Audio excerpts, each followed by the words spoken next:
We are about to spoil M from 1931. If you haven't seen the film and plan on watching it, then click away now. Or if you've already seen it, or you just don't care, then please stick around. Man, this prequel to Bond is fucked up, huh? I think that's good. I think that's all the joke Okay. we have. But if I add in this part, they at least know we didn't try. Yes.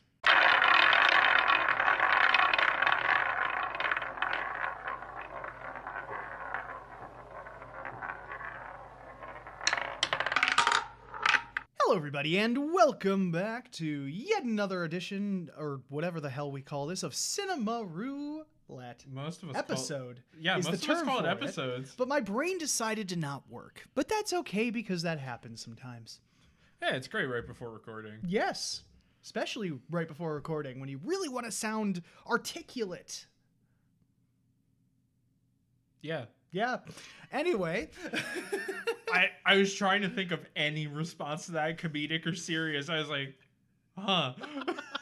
Well, it's something at least. Just like this movie is something. It at is, in least. fact, something. Like, So more than last time. it is much more than last time. I do not dislike this movie. It's widely considered a classic among the greatest films ever made, and on the list, I believe, of 1001 movies you must see before you die. So was the last movie we covered. Was it really? Yep. Ha ha. All right. Well, Yeah, I hate that book. yeah. The more I look at it, the more I hate it. But that is not true in the case of Fritz Lang's M.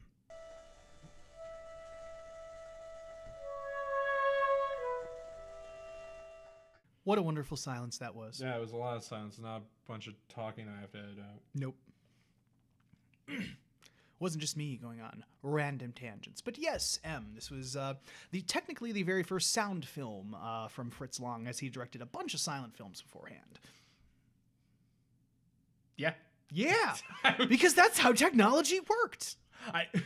I don't know much about Fritz Lang, so this is You're good. this is your This field. is oh hey, spotlight's on me.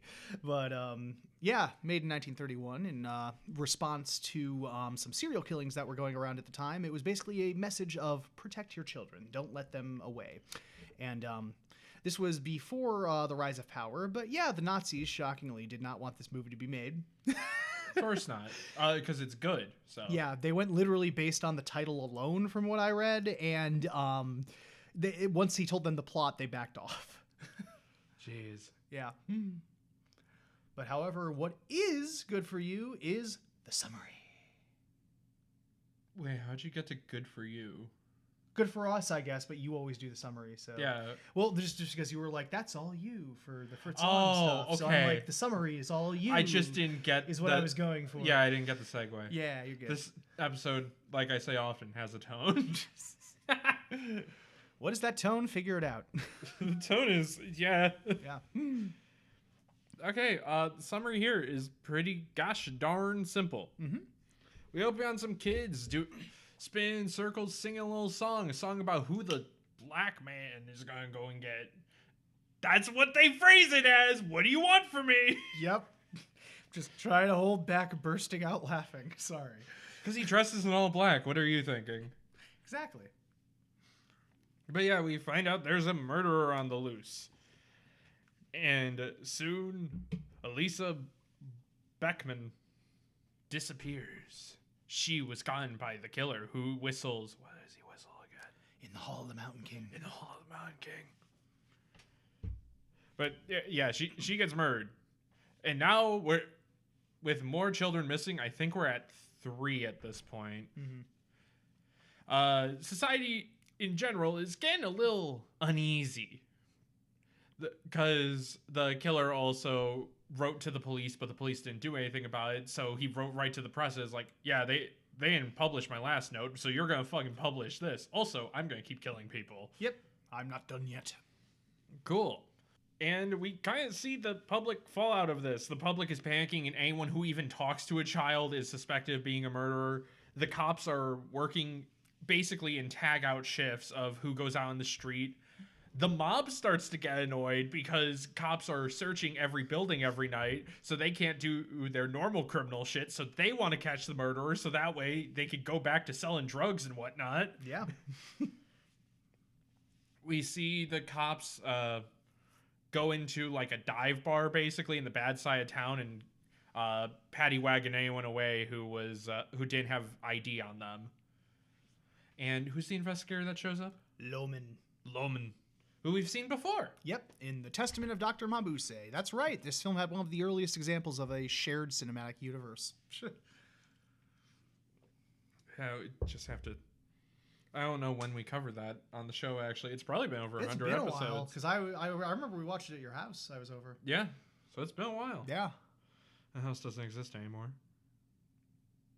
Anyway, moment of silence. But yeah, even the lady who runs this bar though was like, "Can you guys fuck off?" Everyone here is not the murderer, mostly because they're too shit-faced to go out and murder people afterwards. Yep. And the cops are like, well, fuck, what are we supposed to do? And then, luckily, one saw into the future to John Wick 2 and hires all of the homeless people to be lookouts. Yeah. Does that count as a spoiler? Nah. They'll be fine. But I don't think that's until later. You didn't even get to mention how it affects the criminals yet. I think that was before they sent the beggars, right? No, I already mentioned how the mafia was getting annoyed. Okay, yeah. I must have missed that part. Sorry.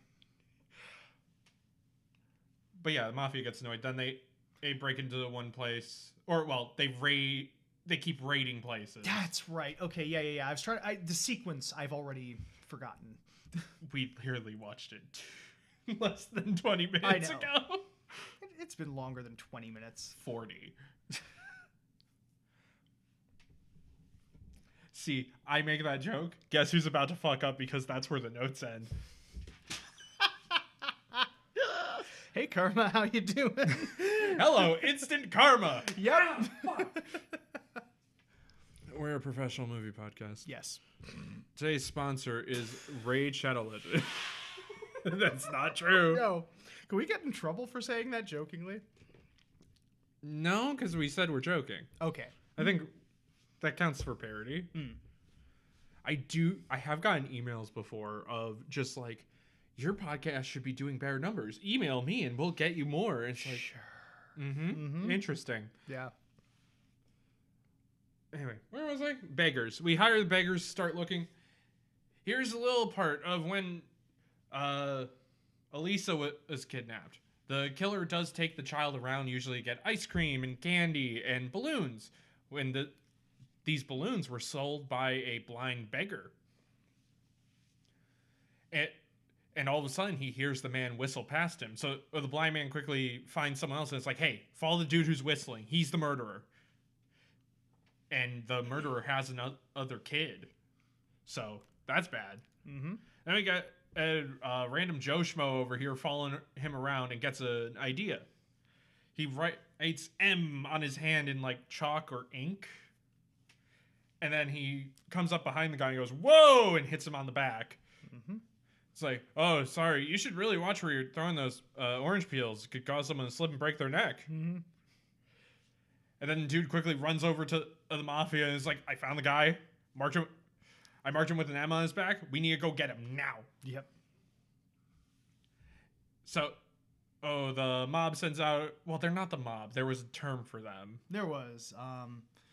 Because in the movie, it's just criminal underworld, but there was a real-life term that it was based off of. So you could just say, like, I think criminals will be fine, like, or the organized crime, I guess. Yeah, that's why I just was going with mafia, because it's organized crime. Yeah, because mafia was very much American, wasn't it? Italian. Okay, right. And I guess Russian. Yeah. But yeah, they sent out a couple of people to start following the guy. He also notices the M on his back, and he panics and runs away from the little girl, so at least she's safe. They chase him down, he runs and hides in an office building, and they're like, okay, well, we know he's in there. Let's wait till after dark when everyone goes home, break in, and fucking get this guy. Yeah. Also, we might rob a few places inside, but you know, if we have the time. Yep. So they get just an army together, because you know what? If you kill kids, fuck you.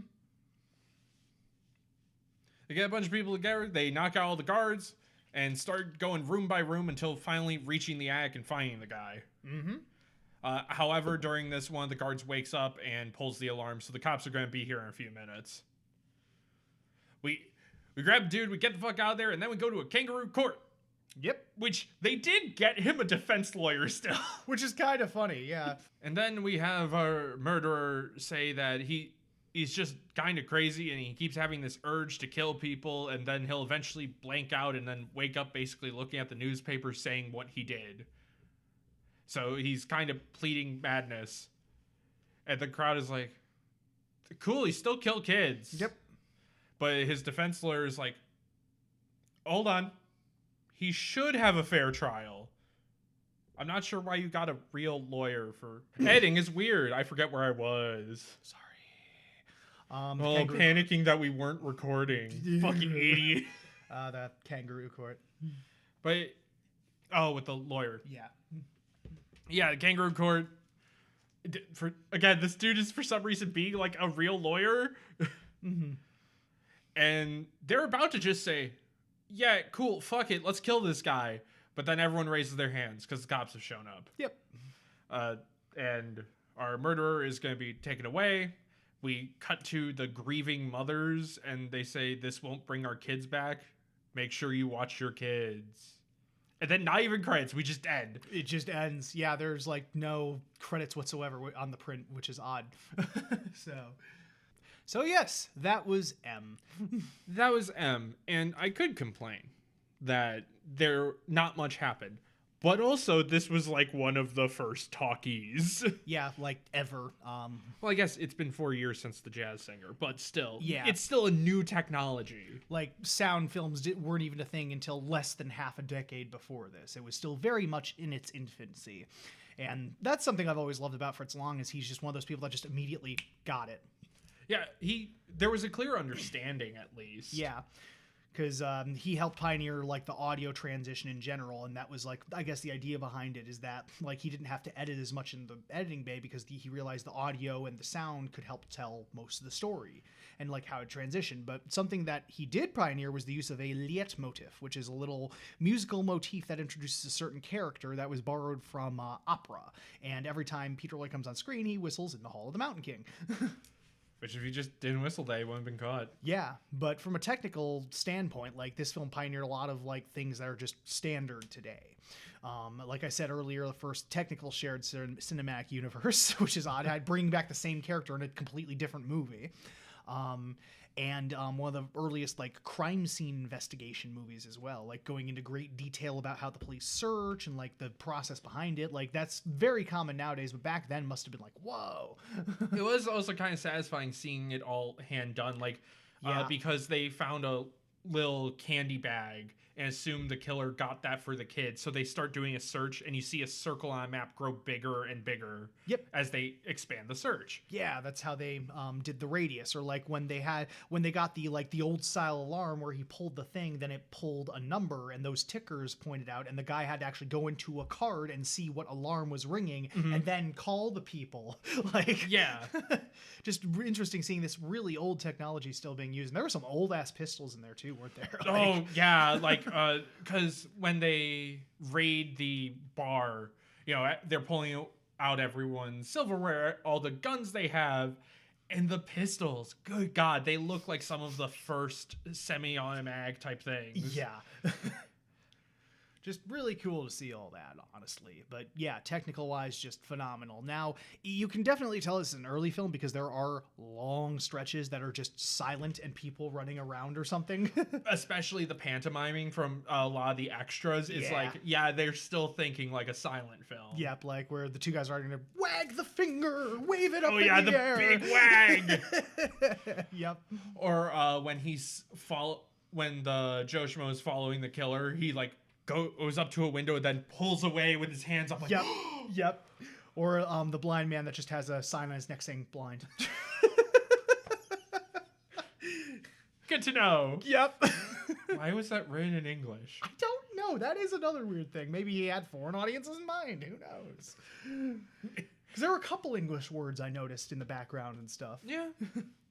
I will say, sticky and technical, some of the editing is still like for the time too, it's like, whoa. Yeah. Oh, honestly. I mean, you mentioned the using audio for easier editing, but it does the gag of finishing someone's sentence, because we see not only the criminals and the cops talking, but we see like rich people in town talking about the murders, general people at a bar talking about it, so it will cut between them, but they're finishing each other's sentences. Yeah, that's one of my favorite parts of the movie. It just keeps it moving along flawlessly without having to like each organization sit down and say the same thing, basically, because they're all basically saying the same thing. Yeah. So he was just really good, especially for the time period of just keeping a film moving. Like, or there's even there's a good couple of match cuts, yes. Or the one where it pans up and then you pan into the window of another scene. Yeah. Even though on the Criterion Blu-ray, due to the high quality, you can see where the cut is. Yep. But still, the fact they thought ahead enough to do that type of edit. Yeah. And just the planning it would have taken with like the technology at the time, like with those old cameras, because he does use a lot of shadows. Like.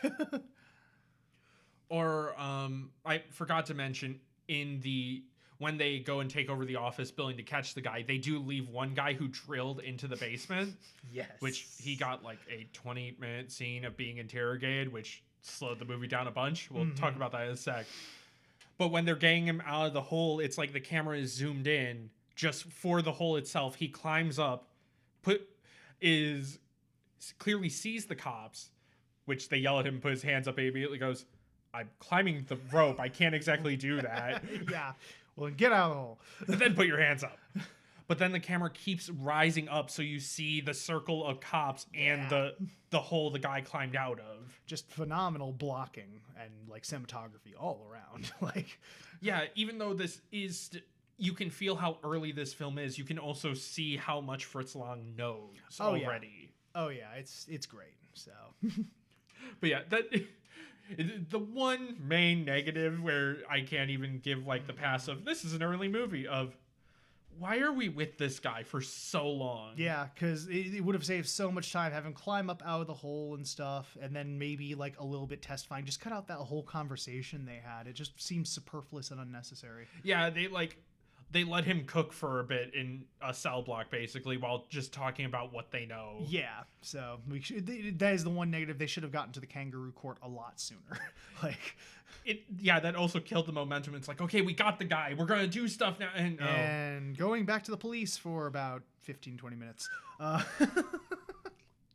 I'm just going to be here for a bit. Yep, but definitely doesn't take away overall from the enjoyment and appreciation, I'd say. Yeah, it's still just a solid movie. Yeah.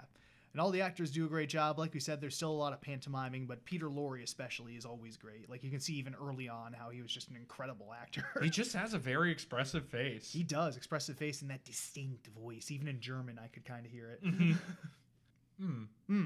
Well, want some trivia? Trivia would be great for padding. Hey. So if you're looking for the technical term, it was the Ringverein, I think. Ringverein. Ringverein.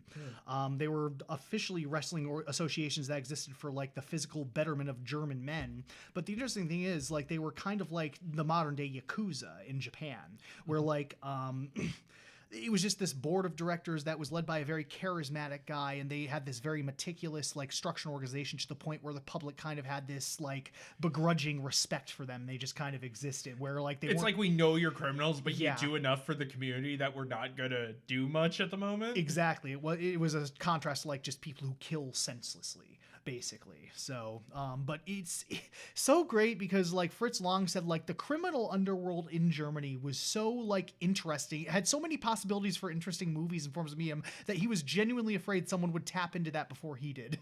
Like, I do find it endlessly funny that it's like, God, all these cops are looking for this child murderer and it's getting in the way of us selling shit. Yeah.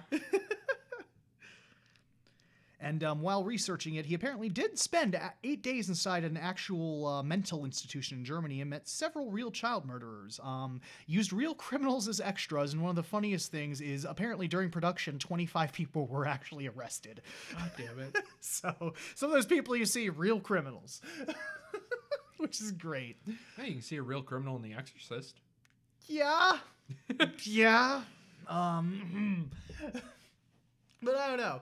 It's just one that I don't feel it's as good as Metropolis, like you said. Like, I think I would enjoy... I agree with that I'd enjoy Metropolis more. I think Metropolis works because that they knew what they were doing with silent films at that point, so they were allowed to go bigger and better. This still feels clearly like a bunch of people learning how to work with this new tech. Yeah, and Testament is absolutely better made, but it's kind of unfair because that was later and he'd actually, you know, gotten better by then. And yeah, that was a few years later, so tech had gotten better as well for recording sound. There was probably more camera equipment that could work with it. Yep.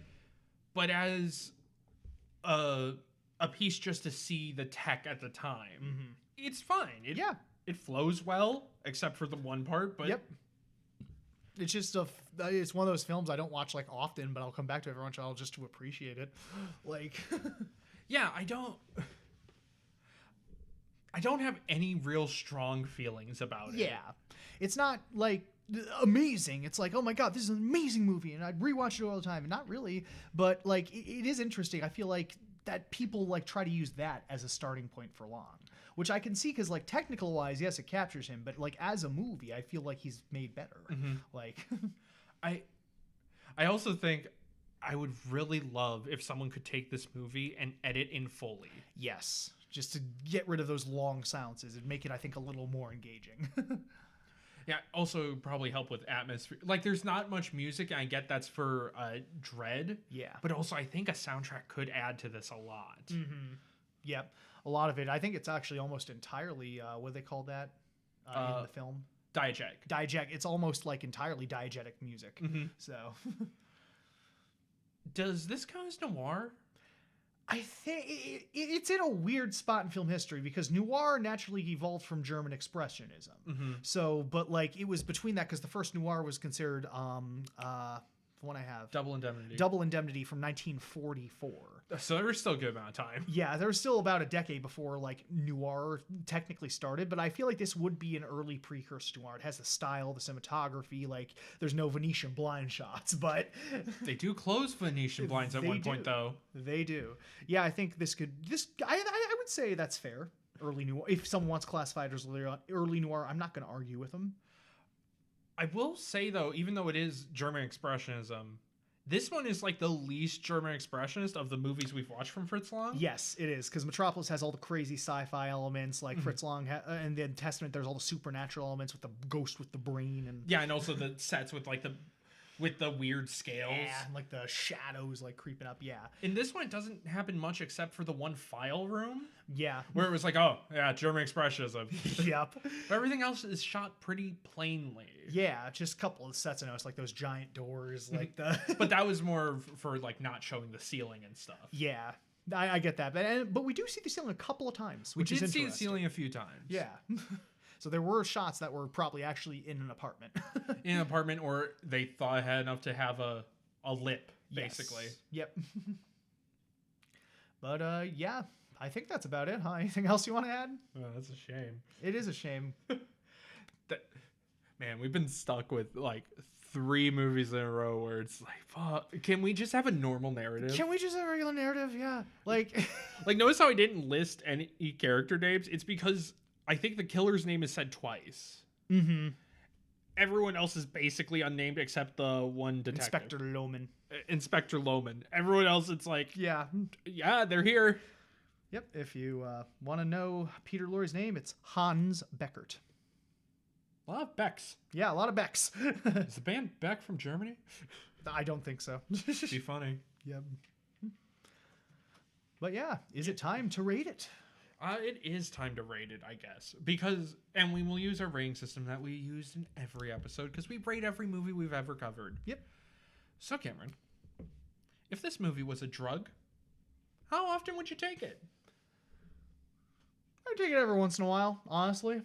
Like, I don't feel like it's one I do often. I don't even feel like it's one I'd, like, buy. I might be, like, at a party enjoying it, but I might enjoy it enough to consider buying it. It's one of those ones I'm kind of on the fence about, but I still respect and enjoy doing.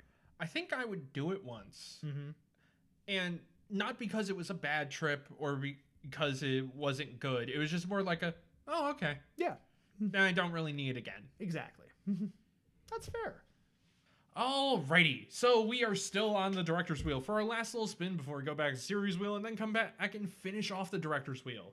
We have 4 movies left, 2 of which are from the same director. Yep. With Catherine Hardwicke. Yep. With her Lords of Dogtown and Miss Bala. We still have our last of Dario Argento with Deep Red, and the last of Wong Kar-wai with Fallen Angels. Yes. See, I can list them all up because there's only like 4. Oh, yeah. It's great. So, the odds are 25, 25, 25, 25. Well, actually, I guess it's technically 50, 25, 25. Yes, for the director. Technically, yes, you're right. Anyway, it is time to spin.